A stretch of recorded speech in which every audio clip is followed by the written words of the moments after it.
Hi, I'm Paul Nabil, Syrian American, now in landscape format.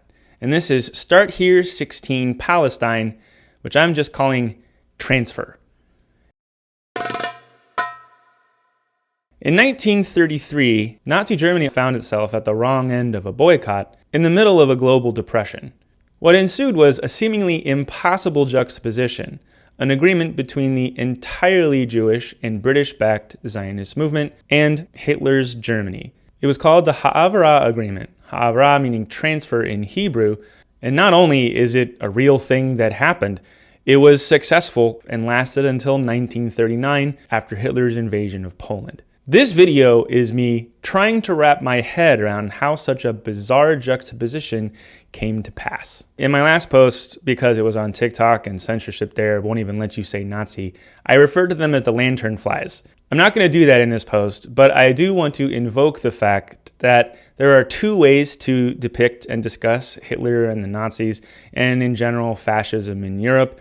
One of those is to depict Hitler as an all-consuming, all-powerful monster, and the other way is as an absolute dumbass, an awful watercolorist turned mediocre graphic designer, bumbling his way through authoritarianism. As Tom Phillips puts it, beyond him being obviously a genocidal maniac, Hitler was actually an incompetent, lazy egomaniac, and his government was an absolute clown show. So let's remember to keep channeling that energy as we get into a really uncomfortable discussion about a collaboration between Hitler and the Zionist movement. Adolf Hitler is appointed Chancellor of Germany on January 30th, 1933, a leader of a fascist party called the National Socialist German Workers' Party, better known by its shortened derogatory term, the Nazis. Having formed in the 1920s, they grew quickly on a fascist platform heavily focused on the so-called Jewish question, the solution to which they decided was similar to Lord Balfour's 2 decades ago: forced or coerced expulsion, or what they called immigration or transfer. At this time, Zionist ambitions in Palestine were facing increasing challenges. The British Mandate authorities were struggling to balance their commitments under the Balfour Declaration in the face of growing Palestinian Arab resistance to Jewish colonization. The 1929 Palestine riots had highlighted severe tensions between Zionist settler goals and indigenous Arabs, leading to stricter British controls on Jewish immigration quotas, just as conditions for European Jews were really starting to deteriorate.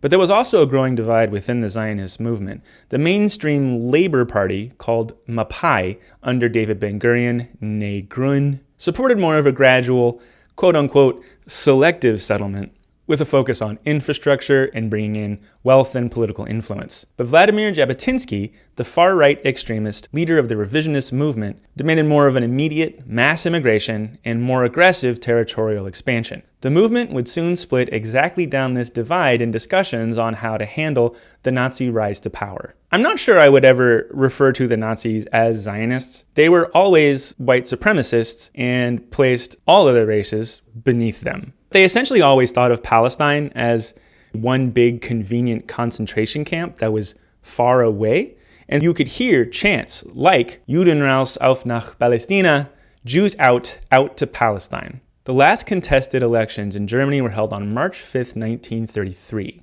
under conditions of severe state-sanctioned terror. Despite the campaign of intimidation and suppression, the Nazi Party secured only 43.9% of the vote.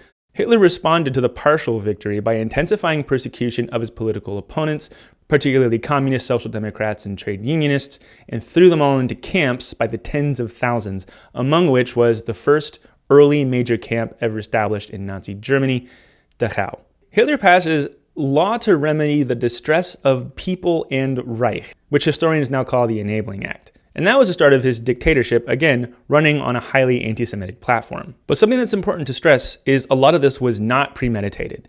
They really expected to win the majority in the vote. And when they didn't, they told a bunch of local police essentially to set up a bunch of camps that didn't really last, but were just set up in factories and schools all over Germany to jail political opponents. Also, at this point, he was not doing this to Jewish people. That would not come until several years later. This is going to be important to understand why there wasn't more immediate support among the boycott, particularly among German Jews who feared backlash. As Israeli historian Eitan Blum puts it in his book on a character named Arthur Ruppin, who we will see again, most historians accept the view that many Nazi policies, including their attempt to annihilate all European Jews, were improvised and crystallized only after the beginning of the Second World War. But this was the end of the Weimar Republic, which set off alarm bells not just in Germany or among Jewish communities, but all over the world. International Jewish communities took up the protest, especially in the United States and Britain. By March 19th, the first official anti-Nazi boycott was established by Jewish war veterans in America. The following day, the Jews of Vilna, which are an influential group of Jewish Lithuanians, announced their own boycott. By March 27th, an influential American rabbi named Stephen Weiss, along with the entire American Jewish Congress, held a massive anti-Nazi rally in Madison Square Garden. Boycotts continued to spread against German goods around the world, which terrified the Nazi Party. First of all, it was 1933. The world was in the middle of a global depression. Second of all, the Nazi Party was still pretty weak at this point. And third of all, the Nazis kind of bought into their own bullshit about Jews secretly controlling the world economy. The Nazi propaganda minister, Joseph Goebbels, accused it of being racist against Germans and organized his own counter-boycott on April 1st, which was not very popular and only lasted one day, although it did result in some bullying by the police and some broken windows. By April 25th, the global boycott had spread like wildfire, including to France, Romania, Yugoslavia, and especially Poland. Boycott leaders were relentless, determined to build a unified international movement under the slogan, "Starve Germany into submission this winter." In the first quarter of 1933, German exports had already fallen by 10%. In London, prominent Jewish-owned businesses reduced German imports by 40%. The American Jewish Congress reported a 30% reduction in German goods sales in major U.S. cities, and the German tourist industry reported a 25% drop in international visitors, all before the start of summer. All of which sounds great, except there was one problem. On the 26th of March, one day before that big rally, the Zionist Federation of Germany had already spoken out opposing the boycott. They parroted the talking points of the German propaganda machine and Joseph Goebbels, calling it anti-German racism and propaganda. This was quickly followed by statements from international Zionist organizations around the world. The same day that the pro-boycott demonstrations were happening, the Jewish Agency executive in Palestine held an internal meeting discussing the anti-Nazi boycott. The main concern of the Zionist movement was, if successful, the anti-Nazi boycott would prevent Jewish immigration from Germany to Palestine. The decision was then made to reach out to the Nazi Party and offer collaboration. Due to the global depression in the early 1930s, Germany had actually imposed very severe immigration restrictions, as had many other countries around the world. This was to prevent something called capital drain, which prevented anybody leaving the country from converting their money and assets into any kind of foreign exchange. They would be put in German bank accounts and be designated as Sperrmarks, blocked marks. In other words, anybody trying to leave the country would end up sacrificing somewhere around 90% of their wealth. The Nazi Party found themselves in the uncomfortable position of wanting to encourage Jewish immigration out of Germany, but not being able to circumvent these economic restrictions. And Jewish Germans, particularly after the Nazis came to power, found themselves with the same problem. Racism is a kind of cognitive dissonance, and one of the most glaring examples of it that I came across while I was researching this was Nazi propaganda painting Jewish people as lazy and a burden on the economy, but simultaneously recognizing that if they suddenly let every Jewish person leave Germany, their labor workforce would collapse. But the boycott was also part of the problem. If the Nazis allowed every Jewish German to just immigrate right over the border, suddenly the incentive German Jews had to be anti-boycott, which was the fear of Nazi repercussion, would evaporate. They would strengthen the boycott wherever they ended up in Germany's neighboring countries. There were actually several avenues that the Zionists used to reach out to Nazi Germany to try and establish some kind of economic relationship. They published various articles in Jewish magazines and newspapers in Germany, but there was one major success, and that was between a Polish-born Zionist businessman in Palestine named Sam Cohen and his company Hanotea, a citrus company who essentially had discovered how easy it was to grow citrus orchards on the coastal plains of Palestine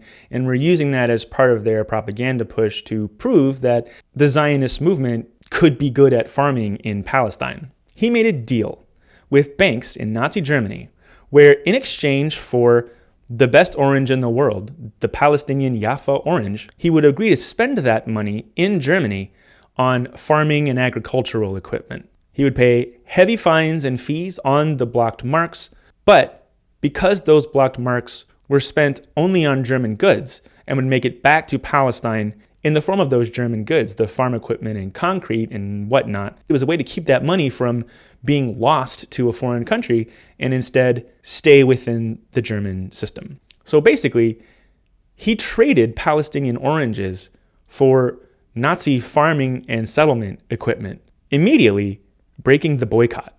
Sam Cohen's deal was made in April, and right after that, Vladimir Jabotinsky, the far-right revisionist, came out as staunchly pro-boycott on a radio show in Poland, where the boycott was extremely popular. Edwin Black writes, "It was the first speech by a foreign Jew ever broadcast by Poland's state-controlled radio. Speaking alternately in French and Polish, Jabotinsky called for a rigid worldwide boycott of German goods to be led by Palestine. By May 10th, boycott agitation in Palestine was so severe that the executive committee of the Vaad Leumi, Zionist National Council in Palestine, threw into open debate its official ban on anti-Nazi boycott activities. On May 16th, German consul Heinrich Wolf, unaware that Sam Cohen's deal had already been approved, warned Berlin of the Vaad Leumi action and urged acceptance of the Hanotea agreement as a quick countermeasure. Everybody was scrambling because this rift in the Zionist party was bad for business, bad for the movement, and just overall bad PR. On May 19, 1933, in a secret meeting in Berlin, Mapai founder Chaim Arlusarov entered into direct negotiations with Nazi officials, laying out the plan for Jewish immigration from Germany to Palestine based on the model already in use by Hanotea. At that same time, a Jewish German judge, who was also an executive board member of the Zionist Federation of Germany, Dr. Kurt Tuckler, reached out to a Nazi SS officer and propagandist named Leopold von Mildenstein. Mildenstein joined the Nazi Party pretty early and had become very interested in the so-called Jewish question. Because of this, he had attended several Zionist Federation conferences and through that made acquaintances with several Zionists, including Dr. Tuckler. Mildenstein was already known as a writer and propagandist, and particularly a travel journalist. So when Dr. Tuckler reached out to Mildenstein to ask him to write something positive about Jewish nationalism, Mildenstein agreed on one condition, that he be allowed to travel to Palestine. Tuckler, Mildenstein, and both of their wives traveled to Palestine from Berlin, with Tuckler acting as a guide. Mildenstein began writing what would become a 12-article series published in March 1934 in a German propaganda newspaper founded by Goebbels, Der Angriff, the attack, because Nazis are basically a bunch of mall ninja neckbeards. Mildenstein's articles were crafted to paint Zionist Jews in Palestine as the antithesis of the negative anti-Semitic stereotypes pushed by Nazi propaganda. Mildenstein clearly had a good time in Palestine and came back speaking positively about Zionism. He and Goebbels took several steps to paint Palestine as a desirable destination for German Jews, going so far as to mint promotional coinage. From a Ynet article about this trip, as part of the project, the Nazi Party produced a series of small brass coins. One side of the coins featured a Star of David with the caption, "A Nazi Travels to Palestine," and the other side featured a swastika with the newspaper's name Angriff.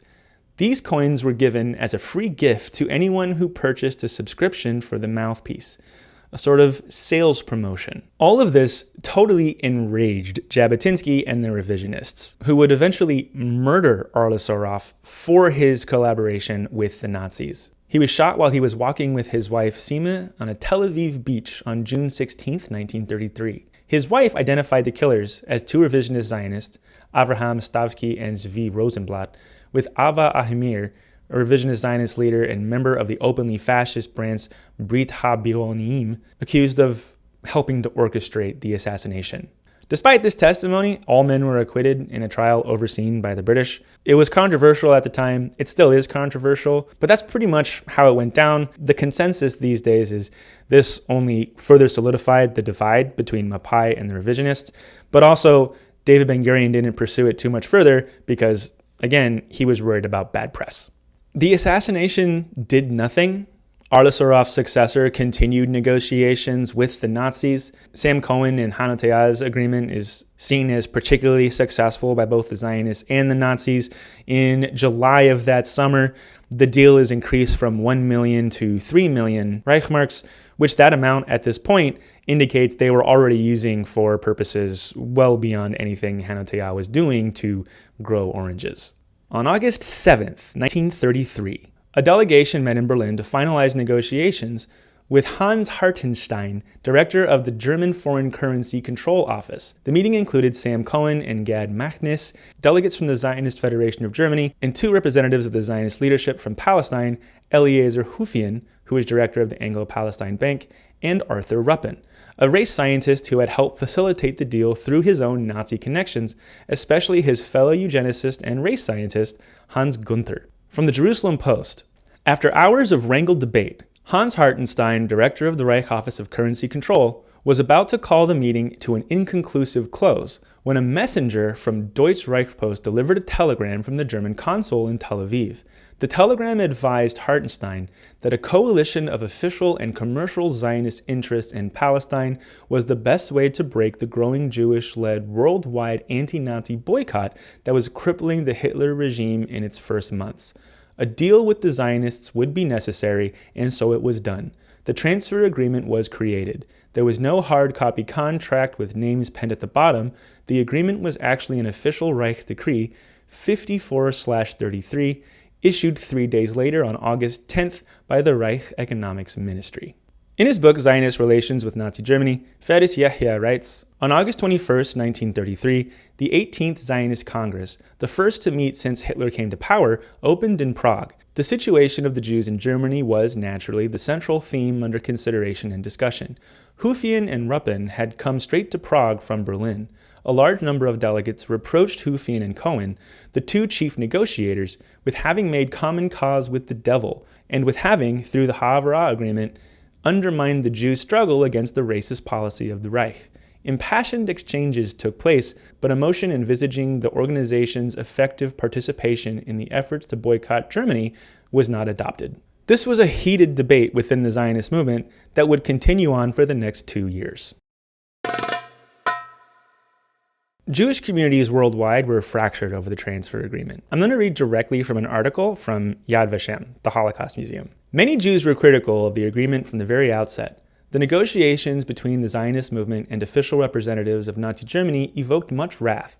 In retrospect, and in view of what we know about the annihilation of European Jewry, these relations between the Zionist movement and Nazi Germany seem especially problematic. Even then, however, the negotiations and the agreement they spawned were profoundly controversial in broad Jewish circles. For this reason, until 1935, the Jewish Agency masked its role in the agreement and attempted to pass it off as an economic agreement between private parties. In truth, Haavara was extremely beneficial for both the Nazis and the Zionists. For Germany, it definitely helped break the international boycott, and they also liked how divided the Jewish community as a whole was regarding it. It certainly helped keep assets within Germany during a difficult time, but even beyond that, it was a very useful propaganda tool. They could essentially leverage it against accusations of racism and antisemitism to say, no, look, we're working directly with a Jewish organization in Germany. The benefits for the Zionist movement were extremely straightforward. Yes, it helped facilitate the immigration of tens of thousands of Jewish Germans over the course of 7 years, but in the end, it's pretty likely that most of them would have left anyway, just with less money. And that was the crux of the Haavara agreement. It was extremely lucrative.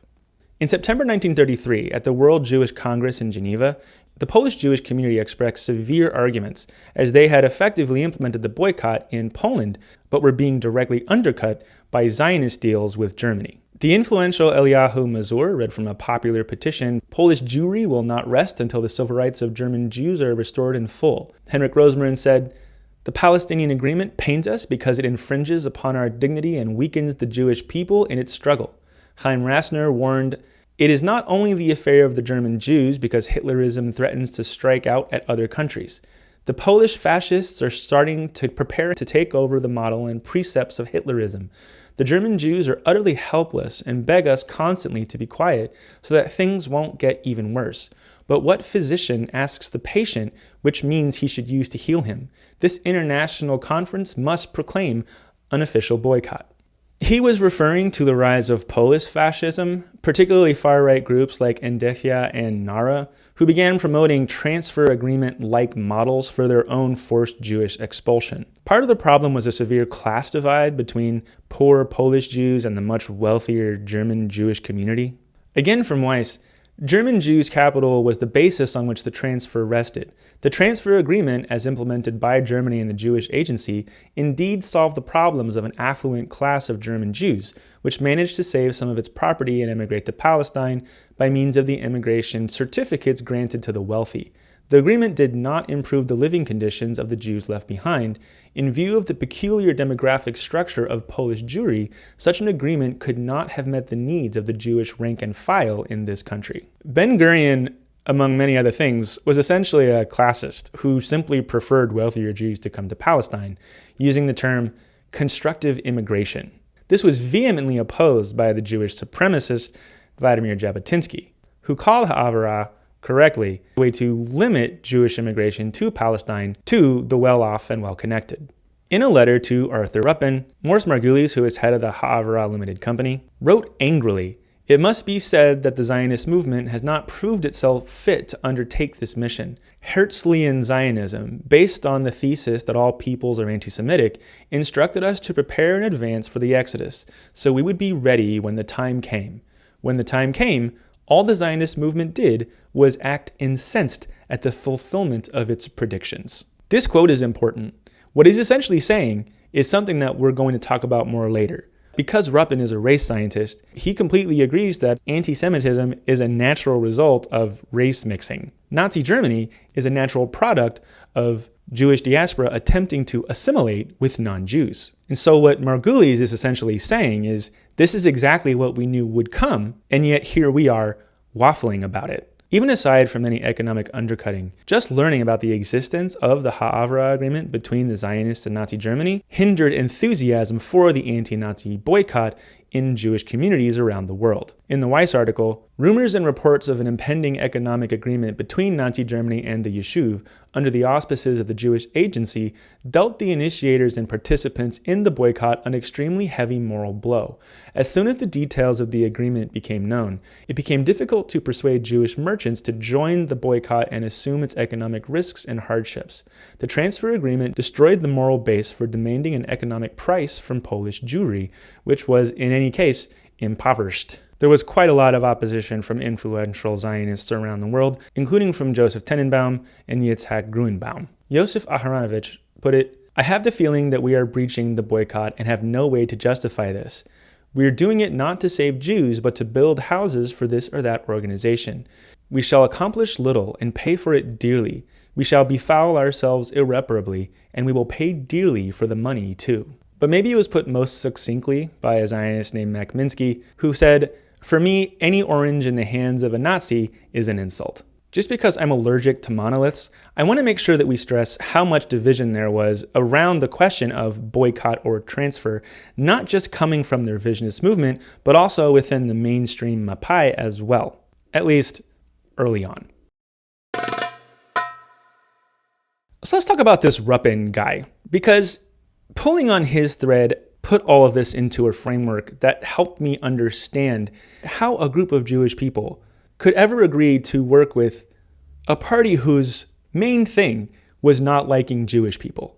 We're going to start getting into the kind of really nasty stuff now, so I just want to say right at the front, it's really hard to find good objective sources on this. I'm not even sure I'm going to succeed on that because it's gross. We're talking about race science and eugenics. So that's just something I want to get out of the way right now. It's gross. But basically, nowadays, in 2024, there's kind of been this concerted effort unspoken in many cases, to whitewash just how much of the first part of the 1900s was based on racial sciences. For everybody, Americans, Europeans, Asian, it doesn't matter. Everybody was kind of a lot more down with race science back then, obviously not compared to how we are now, but also than we even know about, because everybody has tried to completely scrub this history out of their textbooks. Arthur Ruppin, who is often called the father of Jewish settlement in Palestine, was not only a race scientist and a eugenicist, but he was close friends with Nazi race scientists, particularly Hans Gunther, who he had met in person and regularly corresponded with through letters. In fact, in Eitan Bloom's book on Arthur Ruppin, at the top of chapter 5, which is about his collaboration with the Nazis, it includes a quote from Gunther. A worthy and evident solution of the Jewish question lies in that separation of the Jews from the Gentiles, that withdrawing of the Jews from the Gentile nations, which Zionism seeks to bring about. Within the European peoples, whose racial compositions is quite other than that of the Jews, these latter have the effect, to quote the Jewish writer Martin Buber, of a wedge driven by Asia into the European structure, a thing of ferment and disturbance. The reason that Bloom singles out this quote in particular is because it almost exactly mirrors the sentiments expressed by the Zionist Arthur Ruppin in his book, Jews in the Modern World. Quote, "Such an attempt at a peaceful settlement of the problem would have been possible if Jews had recognized that their peculiar position among the Germans was bound to lead to conflicts which had their origin in the nature of man and could not be removed by arguments and reason. Had both sides realized that the present position was due not to bad will, but to circumstances which had arisen independently of the will of either side, it would have been unnecessary to attempt the solution of the Jewish problem in an orgy of unbridled hatred." Gunther and Ruppin agreed on why there was such animosity between Nazi Germany and Jews in Europe. The only difference was that Gunther thought that this created a racial hierarchy that, of course, his Aryan race was at the top of and Jews were beneath. Whereas Ruppin believed this was basically true, except that the Jews that were beneath him were in diaspora. They were weak because of blood watering down or whatever racist bullshit they want to call it. And the solution to that was for Jews to move to Palestine, where they would go back to their roots from their mythologized nationalist identity that they were building, where they could strengthen their pure bloodline of Jewish heritage and become strong again. In the Zionist movement, in their writings, in their speeches, and in conversations they had with each other, this highly racialized discussion is everywhere. You can find it everywhere. It was not subtle. Here's a quote from the Zionist Jacob Klatskin. "If we do not admit the rightfulness of antisemitism, we deny the rightfulness of our own nationalism. Instead of establishing societies for defense against the anti-Semites who want to reduce our rights, we should establish societies for defense against our friends who desire to defend our rights." In fact, according to Chaim Greenberg, it used to be the fashion for Zionist speakers, including the writer, to declare from the platform that to be a good Zionist, one must first be somewhat of an anti-Semite. In other words, Ruppin is called the father of Zionist settlement in Palestine, not in spite of it, but in large part because of it. He was a leading Zionist thinker, which involved a hefty amount of racial sciences, which gave him and many other Zionists a common ground to stand on when collaborating and negotiating with Nazis. You can even find this in quotes from the most popular Zionist poet, Chaim Bialik, who in December 1933 said, "Hitlerism has perhaps saved German Jewry, which was being assimilated into annihilation. At the same time, it has made the world so conscious of the Jewish problem that they can no longer ignore it. I, too, like Hitler, believe in the power of the blood idea." Lenny Brenner explains this quote like this: "Bialik, like many other Zionists, thought of the Jews as something of a super race. If only they would finally come to their senses and stop wasting themselves on an ungrateful humanity and started working in their own vineyard." But the blood idea wasn't even that radical at the time. You could hear it in America, especially in California, where they were well underway with their forced sterilization projects for people they didn't like. It was all over Europe and in various other colonial settlements around the region. Of course, people didn't like it, but it didn't stand out with the same kind of horror we have towards those kinds of practices today. It was a red flag, but it wasn't exactly a deal breaker.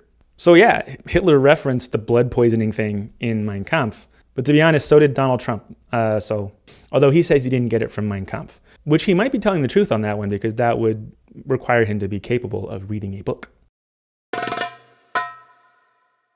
The Zionist Party actually got pretty good at leveraging the anxiety over a coordinated worldwide Jewish boycott, which they continued to fear at a level that only a group of anti-Semitic idiots possibly could. Because of that, by 1935, Palestine and the Middle East in general had become absolutely saturated with Nazi products. The Zionist leadership developed a sophisticated trade network to market these around the region. The Trust and Transfer Office, Haavara Limited in Tel Aviv, worked with its Berlin counterpart, Paltro, to effectively transform Palestine into Nazi Germany's primary export gateway to the Middle East, selling German products in Egypt, Lebanon, Syria, and Iraq. The mainstream Zionists had by now cultivated a type of double messaging that they were kind of famous for, privately continuing Haavara while publicly expressing token support for the boycott. In the words of Mapai leader Dov Hoz, "In these negotiations, we are reaping the fruit of the boycott we oppose."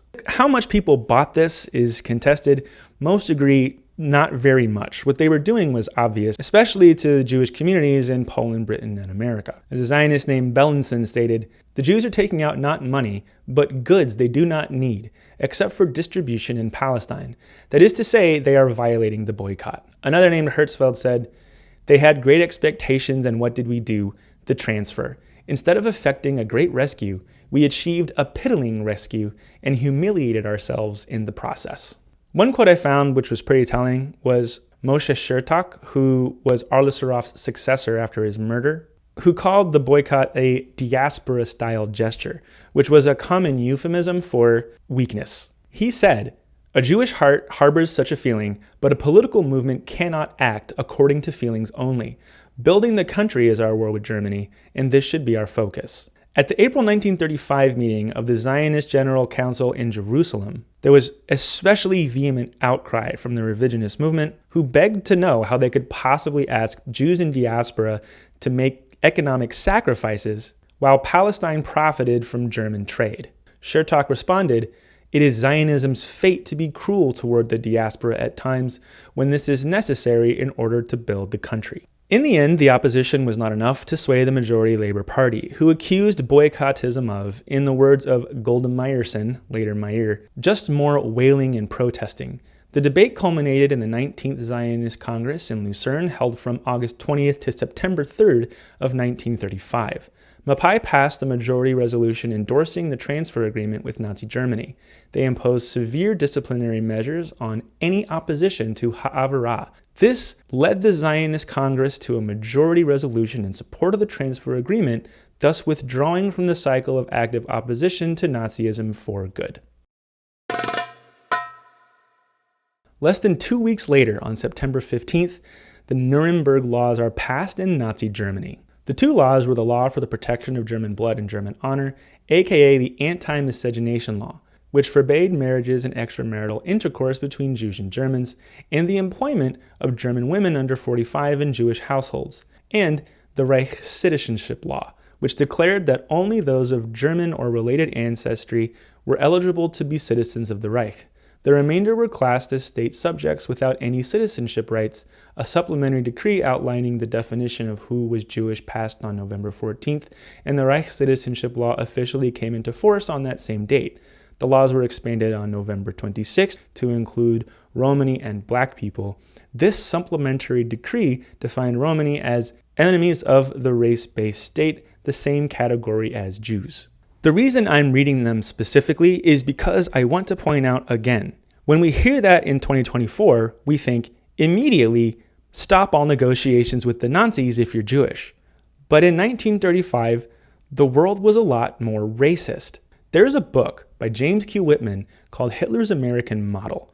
In that book, it outlines in excruciating detail just how much inspiration the Nazis took from American race legislation, because they considered the U.S., quote, the leading racist jurisdiction in the world. When drafting what would become the Nuremberg laws, in a crucial meeting on June 5, 1934, Nazi lawyers extensively studied American race laws, particularly interested in national programs of race-based immigration. It turns out the Nuremberg citizenship laws were literally directly based on American citizenship laws targeting Native Americans and Filipinos, right down to stripping Jewish Germans of citizenship and classifying them as nationals. When they took inspiration from American anti-miscegenation laws, there was American legislation preventing interracial marriage in 30 of 48 US states. The influence of American eugenics was so prevalent that during the Nuremberg trials after World War II, Nazi lawyers cited American Supreme Court decisions like Buck versus Bell in their own defense. Anticipating that people would get mad at the comparison between American and Nazi race laws, he points out that there are some differences. First of all, they decided that Jim Crow-style segregation would be less effective for their purposes because, unlike the much poorer African Americans in the US, Jews in Germany actually had a significant amount of wealth. So that would require a different approach. But secondly, even the Nazis, for the most part, could not imagine implementing a rule so severe as the one-drop rule in America. Quote, "The one-drop rule was too harsh for the Nazis, or at least most of them. The fanatical Achim Gerke was in favor of something like it. And for that reason alone, the influence of American classification schemes was inevitably limited. The scholars who see parallels between American and Nazi racial classification schemes are to that extent wrong, but only because they understate the relative severity of American law. As Eitan Bloom points out in his book on Ruppin many times, this was a pre-1941 Nazi party, who he refers to as the pre-final solution Nazis. It was a racist government, but there were many racist governments across the world in the 1930s. People simply didn't have the luxury of hindsight that we do to associate them with the post-1941 Nazi party that, in the mid-1930s, still had at least enough of a conscience to look at American race laws with disgust. Ultimately, the Zionist movement's response to the passage of the Nuremberg laws was, at best, muted. They anticipated that it would mostly have a positive result on Zionism in the fact that it would drive more immigration out of Germany, which they could then leverage through Haavara to encourage Jewish Germans to immigrate to Palestine. Following the official public Zionist endorsement of Haavara in 1935, combined with an increased Jewish exodus following the passage of the Nuremberg laws, the Haavara network flourished. By now, wealthy German Jews wishing to leave Germany could transfer their money through any of three mediating companies: Hanotea, Haavara Limited, or the Anglo-Palestine Bank. In turn, these would transfer it to companies in Palestine with a promise to purchase only German goods. After the immigrants arrived in Palestine, around 2/3 of their original funds, give or take, were returned to them in the form of Palestinian pounds. I know this mechanism can be confusing. It worked like this. Let's imagine you're a wealthy Jewish German who has decided to flee Nazi Germany. Like we said before, this would have meant leaving the majority of your wealth behind to prevent capital drain during a global depression. You want to leave Germany, but you also want to keep as much of your money as you can. So you choose to put your money into one of the designated Jewish banks in Germany. You deposit a large amount of money there, let's say 30,000 Reichsmarks. Next, you go to the Zionist Federation of Germany and apply for a Haavara certificate from the Jewish Agency for Palestine. In our case, we own enough assets to get our capitalist certificate, which allows us to circumvent the British quota on immigration into Palestine. After you prove to them that you are both Jewish and have at least the equivalent of 1,000 Palestinian pounds worth of assets in the bank, you obtain your certificate. Then, you go to the Palestine Transfer Office, Haavara Limited in Berlin, where you are given a large catalog of German goods to choose from. These products would include things like industrial and agricultural equipment, building materials like steel and cement, consumer goods like textiles or household items, and various manufacturing raw materials like chemical products and machine parts. Once these are ordered, you are also able to ship a certain amount of larger personal items or buy new ones via the catalog using the lift system. At this point, you are finally ready to make your trip to Palestine over trains and boats. Eventually, you arrive at the port in Jaffa, where you are received by the Palestine office of Haavara Limited. Your stuff isn't here yet, but don't worry. They've set you up in a luxury hotel until the goods you had ordered arrive. Those German goods are being transported over Mediterranean shipping routes, starting from departure ports like Hamburg or Trieste. The Trust and Transfer Office Haavara Limited worked mostly with the German Levant line, which had regular routes to Palestine. Your orders would arrive at Jaffa or Haifa, or after 1936, the new port in Tel Aviv, where by now the population has grown to about 130,000. The company would handle customs, storage, distribution, and payments for you. They are sold through import firms to various buyers in Palestine. The whole process takes a few weeks or maybe a few months, during which time you receive regular payouts as your products are sold. Congratulations, you have now retained a portion of your wealth after helping along the colonial project in Palestine. Out of your original 30,000 Reichsmarks, you have the equivalent of about 20,000 now in local currency, a significant amount in the Palestinian economy. The remainder of your wealth has been paid to Nazi banks through various taxes and fees. You are now free to build a house, possibly German prefab, preferably in one of the growing affluent German Jewish neighborhoods like Rehavia in Jerusalem. The Haavara trade network becomes so successful that between August 1933 and September 1939, around 60% of all capital invested in Palestine was through the sale of Nazi German goods.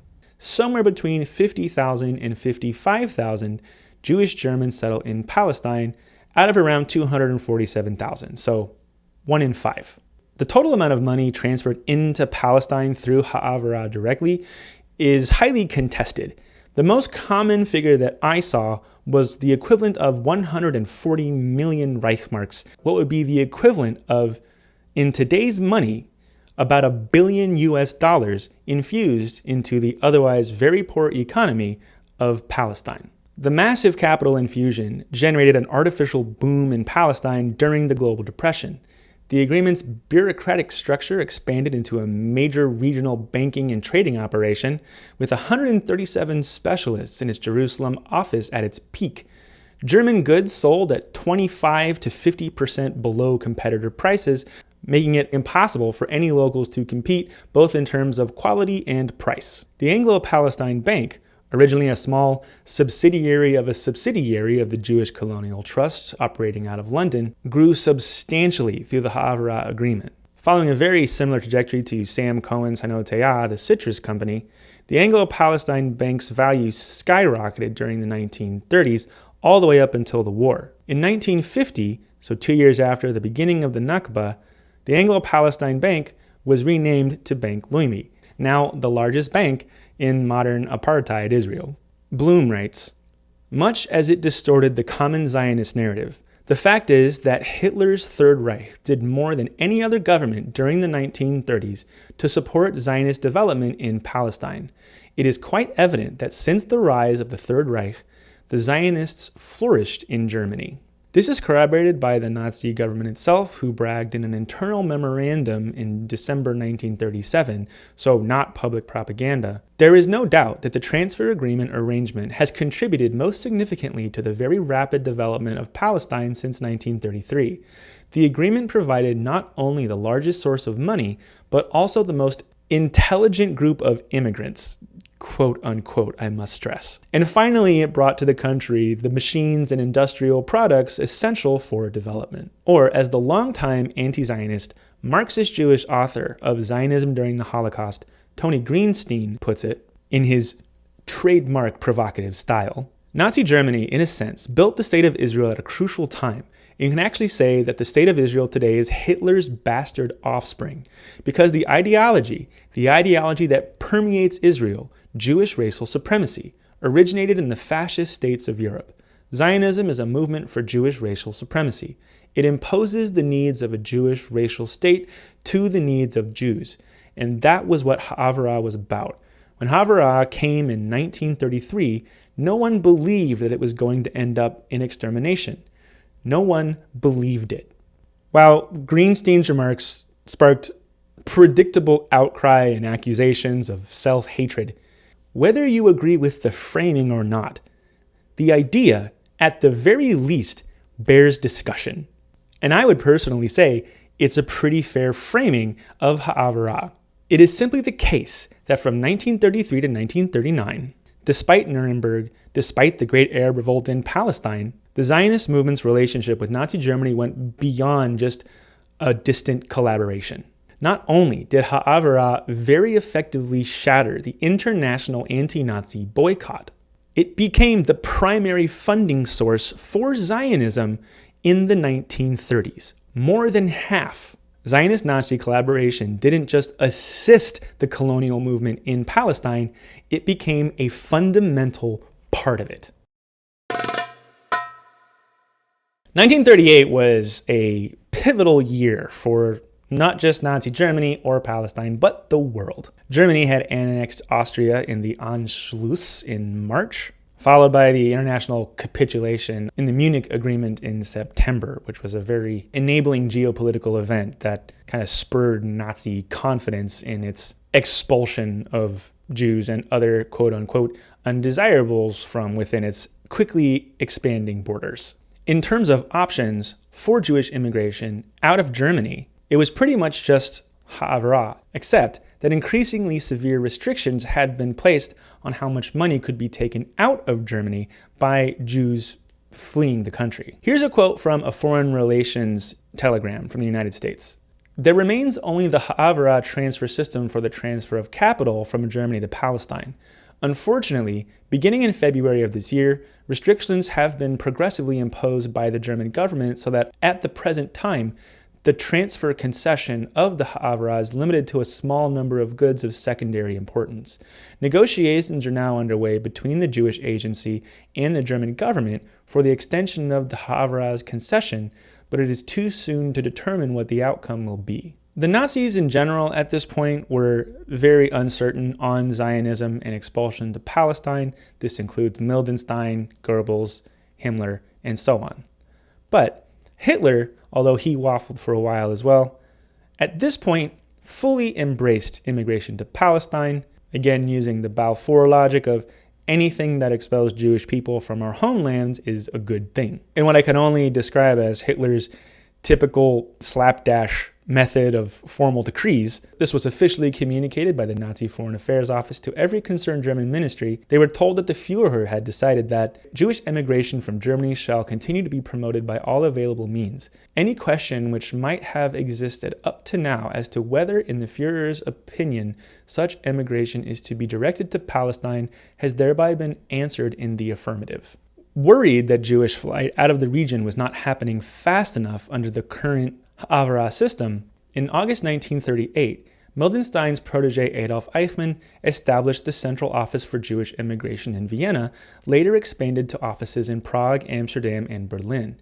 He devised an assembly line style of generating immigration papers and passports for German Jews while confiscating the majority of their assets. In her 1963 book, Eichmann in Jerusalem, a report on the banality of evil, Hannah Arendt writes, Eichmann's task had been defined as forced immigration, and the words meant exactly what they said. All Jews, regardless of their desires and regardless of their citizenship, were to be forced to emigrate, an act which in ordinary language is called expulsion. Whenever Eichmann thought back to the 12 years that were his life, he singled out his year in Vienna as head of the Center for Emigration of Austrian Jews as its happiest and most successful period. In November of 1938, on the evening between the 9th and the 10th, we have Kristallnacht, the night of broken glass, an extreme escalation of violence against Jewish Germans. To describe it, I'll quote from a 1994 book, Jews for Sale ? Nazi-Jewish Negotiations, 1933 to 1945, by Yehuda Bauer. Hundreds of synagogues were burnt or demolished. Thousands of Jewish stores were broken into and plundered. 26,000 male Jews were arrested and taken to concentration camps, and close to 100 persons were killed. The purpose was mainly to make the Jews emigrate as quickly as possible, but also to mobilize the masses against the Jewish enemy and thereby boost the popularity of the party. The primary aim was achieved, but the second was not. For the bulk of the German population evinced the lack of enthusiasm for the pogrom, which they felt to be unpleasant. They did not particularly like Jews, but they did not like disorder either. Most of all, they did not like the destruction of property. The Jewish population understandably panicked and rushed to escape from Germany. The wives, children, or parents of the arrestees ran to acquire visas for their dear ones, who could be released if proof was forthcoming that emigration had been assured. An estimated 102,200 Jews left Germany, Austria, and Danzig in 1938. An additional 15,000 left Bohemia and Moravia, which were still part of an independent Czechoslovakia, but most of those who left were German Jews who had fled to the Czech lands. Another 144,000 left the German Reich in 1939. The mass arrests of adult male Jews during Kristallnacht marked the first time Jews were arrested en masse for no other reason besides being Jewish. As we mentioned briefly at the end of the Palestine timeline, right after Kristallnacht, there was an operation from the British called Kindertransport, which waived visa requirements for German Jewish children who would travel mostly by train to England. Zionist organizations around the world vehemently opposed the operation because the children would not end up in Palestine. I read this quote from David Ben-Gurion in the last post, but it bears repeating because it so thoroughly sums up the mentality of the Zionist movement at the time. Just 1 month after Kristallnacht, Zionist leader David Ben-Gurion says, "If I knew that it was possible to save all the children of Germany by transporting them to England, and only half by transferring them to the land of Israel, I would choose the latter. For before us lies not only the lives of these children, but the historical reckoning of the people of Israel." This obstruction of Jewish flight was not new. They had been doing it the whole time, dating back all the way to the beginning of the movement, and especially dating back to 1933 with the rise of the Nazi Party. The Dominican Republic immediately had offered a means of transfer for Jews wanting to leave Germany, offering to accept up to 100,000 Jewish immigrants. In the descriptions I read of the Zionist campaign to discourage this offer, I saw terms like feverish opposition. The Zionist organization worked actively to block a plan to evacuate European Jews to settle in Alaska. In 1935, the Soviet Union established the Jewish Autonomous Oblast in Birobidzhan, offering a potential haven for European Jews. Zionist organizations campaigned aggressively against it, deeming it an existential threat to Zionism. After 1935, the American Jewish Joint Distribution Committee and other American Jewish organizations that were not focused on Palestine found its refugee camp rescue efforts hampered by Zionist opposition at every turn. This was a trend that lasted all the way into the early years of World War II. But the one that really got me was the Evian Conference in July 1938. Convened in France by President Franklin D. Roosevelt, it sought to address the growing crisis of Jewish refugees fleeing both Nazi Germany and Austria. There were several factors that contributed to why the conference was not very effective, but one of the main ones was Zionist obstruction. While representatives from 32 nations attended, the Zionist movement objected to a pre-conference agreement between Britain and the United States that excluded any discussion of Palestine as a destination due to the ongoing Arab rebellion against colonization there. Zionist leader Chaim Weizmann refused to attend because of this alone. There was a war going on in Palestine, and yet Zionists refused to consider evacuating European Jews to anywhere else anyway. Zionist leaders maintained what British delegate Edward Turner later characterized as, quote, a stubbornly unrealistic approach in insisting on Palestine as the only viable destination for refugees. Locations like Costa Rica and again the Dominican Republic all offered significant refugee acceptance programs, which the Zionists vehemently opposed. Goebbels went on to weaponize the failure of the conference in various Nazi propaganda as proof that Germany was better at working with the Jews than its enemies. The Zionist movement actively worked to prevent the evacuation of hundreds of thousands of Jewish Europeans in 1938, 1 year before the start of World War II. And if that wasn't enough, even when they were able to secure escape routes out of Europe, the Zionist movement actively prioritized young, healthy, and hale Jewish men and women in their teens or 20s who were most able to work a farm and carry a gun. If you want to understand this Zionist mentality, Look no further than a quote from another architect of the Zionist movement, Chaim Weizmann, in 1937. Speaking at the Zionist conference, when asked whether he really thought they could save all 6 million Jews in Europe by transferring them to Palestine, Chaim Weizmann answered in his typical poetic style, "No, I am acquainted with the laws of physics and chemistry. The old ones will pass. They will bear their fate or they will not. They were dust, economic and moral dust in a cruel world. Only the branch of the young shall survive." So to sum that all up, after the Nazis came to power, the Zionist movement actively worked to prevent all Jewish flight out of Germany to anywhere but Palestine. They immediately undermined the boycott and sowed division across the international Jewish population, all while British military authorities were limiting Jewish immigration to Palestine through severe quotas because of the Palestinian anti-colonial revolt against Zionism. Even after everything, they were trying to force European Jews to move to a war zone. I apologize for the fact that I have lost my ability to talk about this subjectively. Reading accounts of the Evian conference broke my brain. I thought that I had prepared myself for it through reading people like Greenstein and Brenner. I was not prepared. It was very psychologically draining researching that. Just imagine how much more effective the boycott could have been if, throughout the previous decade, the Jewish diaspora had been encouraged to go wherever they could, if travel had been facilitated to any destination, if the international Jewish leadership had been more united in that goal. Imagine the leverage that might have been if, rather than being undercut within literal days, within weeks, by the Zionist movement, the international boycott had held for even a year, or 2 years, or 7 years, all for facilitating a slow trickle of 50,000-ish Jewish Germans to Palestine, most of whom would have probably left Germany anyway, with or without Haavara, all in exchange for some building materials and oranges. Just imagine how many more lives could have been saved. Phew.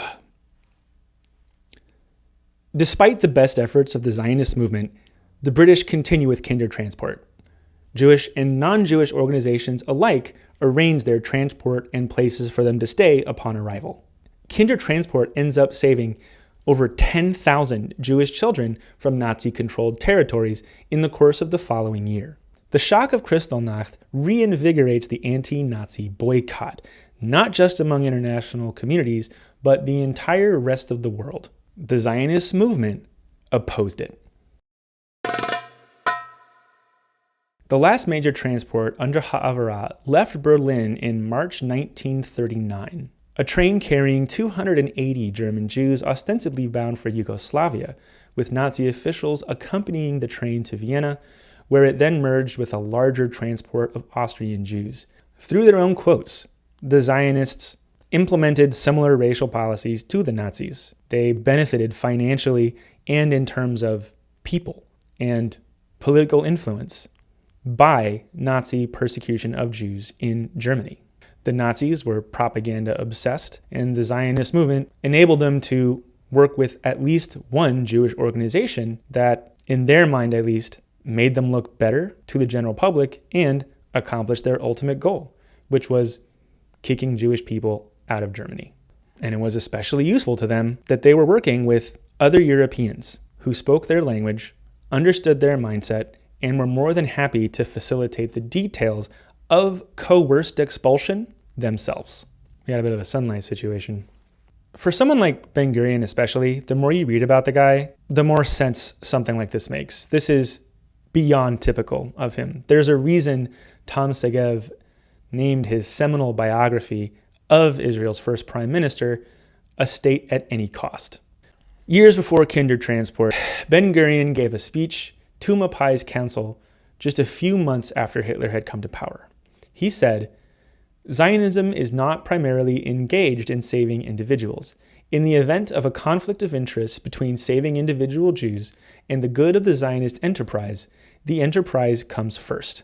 This is a central tenet of Zionism, and it explains the entire mentality behind what led to Haavara almost immediately after the Nazi rise to power in Germany.